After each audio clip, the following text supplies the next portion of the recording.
Kiara, welcome to G's Cooking Lab, where we turn well, that looks fancy, into a made that. Today we're tackling the humble cream puff. Looks tricky, but it's actually as easy as pie. Or should I say, as easy as a cream puff. Stick with me, and I'll walk you through every step, so you can wow your mates. Alright, cream puff, give everyone a wave. First up, let's whip up some flaky pastry magic.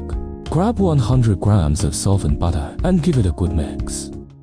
Next, toss in 90 grams of flour. Add 80 grams of powdered sugar for that touch of sweetness. Now, roll the dough with some serious elbow grease until it's smooth and there's no dry powder left. You want everything to come together nicely, so give it a good mix until it's well combined. Next, pop the mixture into a bag and roll that into a long, even sheet about 2 to 3 millimeters thick. You can press out for centimeter circles beforehand. It'll make cutting the dough later a breeze. Then, chill it all in the freezer for 30 minutes. Take a quick break to pet my cat. Alright, let's dive into making the shoes pastry. Combine milk, powdered sugar, water, and butter in a pan. Heat it over medium heat until it comes to a boil.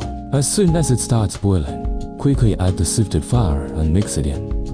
Lower the heat and keep stirring for about a minute. This step is crucial for the flour to cook properly.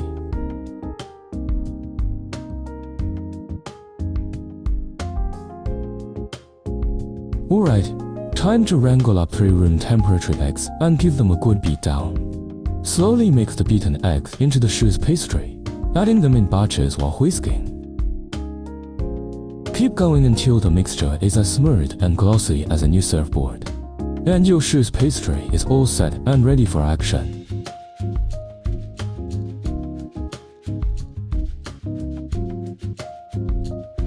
Time to bake those puffs. Grab the chilled pastry dough and get it prepped. Arrange each puff on a baking sheet, making sure to leave plenty of space. These beauties will expand like they've just had a big feed. Dollop the shoes pastry on top and pop a little head on each one.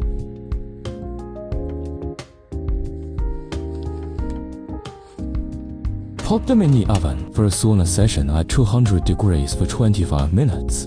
Now it's time to witness the magic. Voila! Your puffs are golden and puffy. Trust me, these puffs can get big and impressive. Your friends will be amazed. Whip up the cream and don't forget the sugar. I've made that mistake more times than I'd like to admit. Slice open a puff and listen to that sound. It's hard to imagine just how crispy it is. Give it a go this weekend and experiment with your own delicious variations. If you have any questions, drop them in the comments section, and I'll be happy to help out. Happy baking!